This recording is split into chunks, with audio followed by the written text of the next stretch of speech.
வசமா மாட்டிக்கிட்டாருங்க ராஜ்மோகன் அப்படின்னு சொல்றது மாதிரி ஒரு கியூட்டா ஒரு விஷயத்த மேடையில பேசியிருக்காரு. அதுக்கு முன்னாடி ஒரு பிளாஷ்பேக் உள்ள ஒண்ணு போகும். சட்டப்பேரவை நடந்துச்சு இல்லையா லாஸ்ட்ல. இவங்க என்ன பண்ணிருக்கிறாங்க, டிஎம்கே சைடு ஒரு பக்கம் வந்து ஏஞ்சினு பயங்கர சவுண்டு போட்டு ரகலை பண்ணி ஏஞ்சினு கத்திருக்காங்க.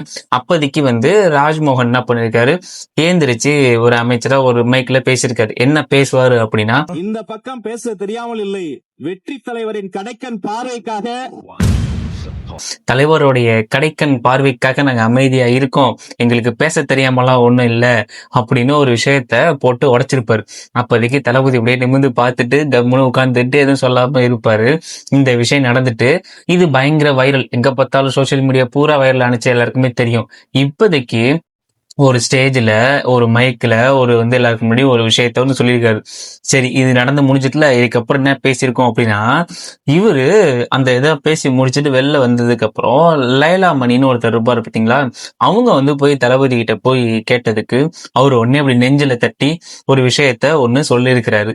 அது என்ன அப்படின்னா, உங்களுக்கு வீடியோவா அவர் பேசின வீடியோ இருக்கு, நம்ம ஃபுட்டேஜ் கிடைச்சிருக்கு, அதை அப்படியே போட்டு காமிக்கிறேன், அவரோட ரகசியம் என்னன்னு உங்களுக்கு தெரியும். அவர் லைலாமணியை காமிச்சு அப்படின்னாரு. உடனே குடு குடுன்னு ஓட்டாரு. இப்ப நாங்க ஒரு 40 பேர் இங்க நிக்கிறோம். இப்ப எங்களுக்கு இங்க இருந்து அவங்க 2 பேரும் பேசிக்கிறது மட்டும் தான் தெரியுது, என்ன பேசுறாங்கன்னு தெரியல. நான் இருந்து டப்பிங் பண்றேன்.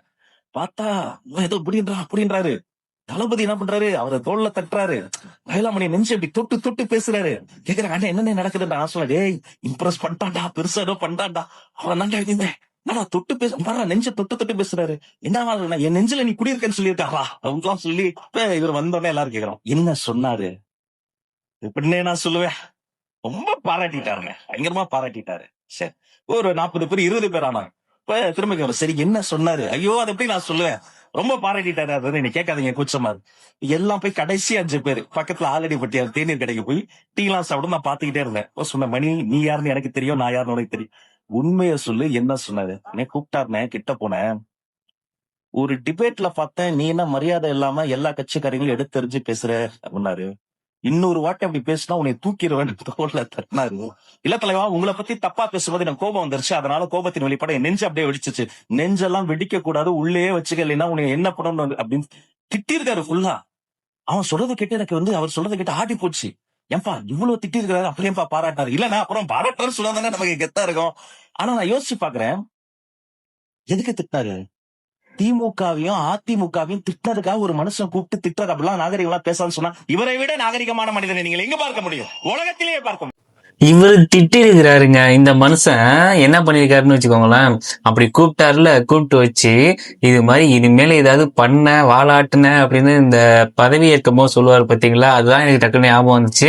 ஸோ அது மாதிரிலாம் எல்லா கட்சியுமே நமக்கு ஒண்ணுதான், நம்ம திட்டக்கூடாது, இந்த மாதிரி சபையில எழுந்து பேசக்கூடாதுன்னு திட்டி தான் அமைச்சிருக்கிறாரு மனுஷன். ஸோ அதை அப்படியே ஓப்பனா போட்டு உடைச்சாரு பாத்தீங்களா.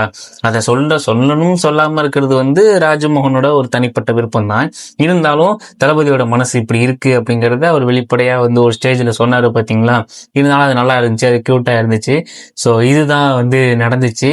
என்ன இருந்தாலும் வந்து இதுக்கப்புறம் நிறைய சட்டசபையுடைய ஸ்பீச் எல்லாம் இப்ப எல்லா மக்களுமே லைவ் பார்க்க ஆரம்பிச்சிட்டாங்க.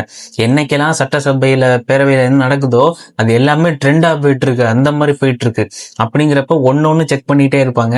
ஸோ இனிமேல் தொடர்ந்து வந்து சட்டப்பேரவையில் என்னென்ன நடக்குது, என்னென்ன விஷயங்கள் போயிட்டு இருக்கு அப்படிங்கிறத நம்ம சேனல்ல அப்டேட் பண்ணிட்டே இருப்போம். ரொம்ப சுவாரஸ்யமா இருக்கு அந்த கண்டென்ட். ஸோ அதை பத்தி பேசுவோம், நம்மளை சப்ஸ்கிரைப் பண்ணி வச்சுக்கோங்க. ஸோ இந்த மாதிரி நிறைய விஷயங்கள் சொல்லுவோம். Thank you all.